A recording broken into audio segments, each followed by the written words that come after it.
English Senior August 2000.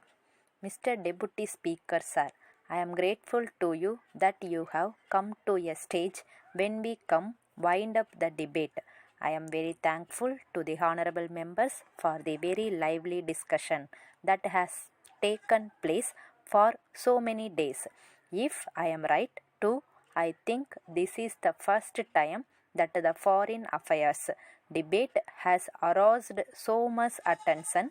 It is said that over the years his practice had been given up and many times the vital areas of government activities like foreign affairs and defense were not taken for discussion and voted upon. I feel not only in this house but in the whole of the country there is a community of people, the writers, the academicians and even the laymen who take vital interest in India's foreign policy. This is a very big compliment to India's tradition.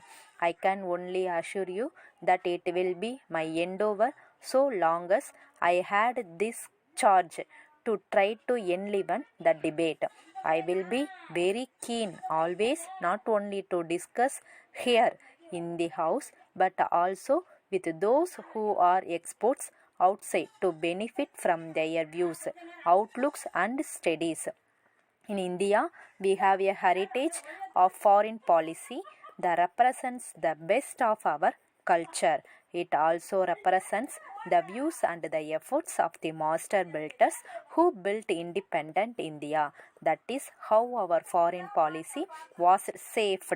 We did make many mistakes, yet those who were shaping the policies had both the candor and the courage to stand up in the house and to accept the mistakes they made. I think if you ever discover that this government, as any other government, makes mistakes, it should also be viewed in the context of the tradition itself.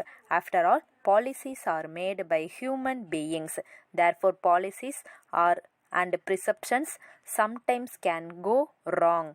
But one thing on which we must not make a mistake and must never go wrong is on the basic principles of our foreign policy. As I said here for 3 to 4 days discussing with the honorable members, hearing their views on various aspects of foreign policies, I felt more humble. I heard that with humility because most of them are more learned than me. They know better than me. Therefore, I heard them with respect. I promises again that it would be my attitude all the time that I hold charge of this portfolio. In the debate, when I heard my friends, I found one thing missing.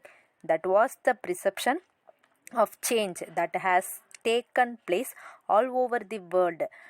If you do not understand that no country, particularly India, can ever make a well drawn out foreign policy, we must try to understand that Soviet Union of today is something very different from what Soviet Union was yesterday. I had the privilege of staying there for nearly 5 years as atmosphere of this country. When I look around, when I look at the passes of the policies, I perceive the good change there.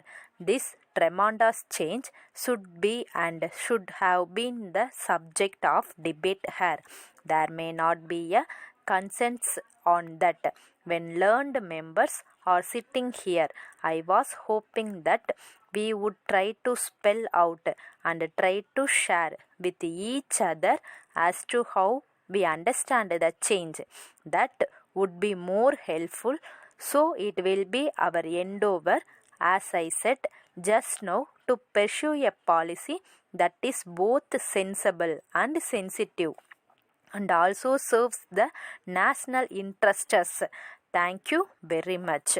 Letter from Thiru Balasubramanian, Secretariat, Residents, Welfare Associations, Pallavaram, to the Managing Director, Metro Water Board, Chennai.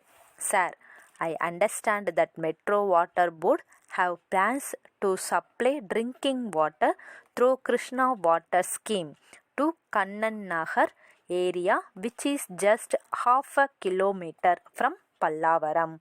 I am to mention that the residents of our area suffer from lack of potable water for quite a long time. The water that is now available is not fit for drinking as it is brackish and hard. At present, the residents are using mineral water for drinking purpose, which affects their monthly budget very much.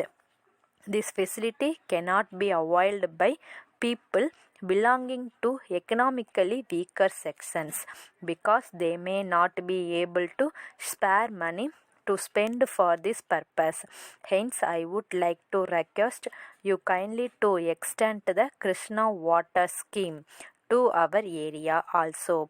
When it is made available to our neighboring colonies, there are about 20,000 residents in this segment who lack drinking water facilities. I wish to point out that this request has been taken up by our municipal chairman with the government last year itself. That then secretary to the government was also favorable to this proposal, but yet it is getting delayed for reasons not known to us. I am confident that you will do the needful to the matter. I request suitable yearly action by the government in this regard. Yours faithfully.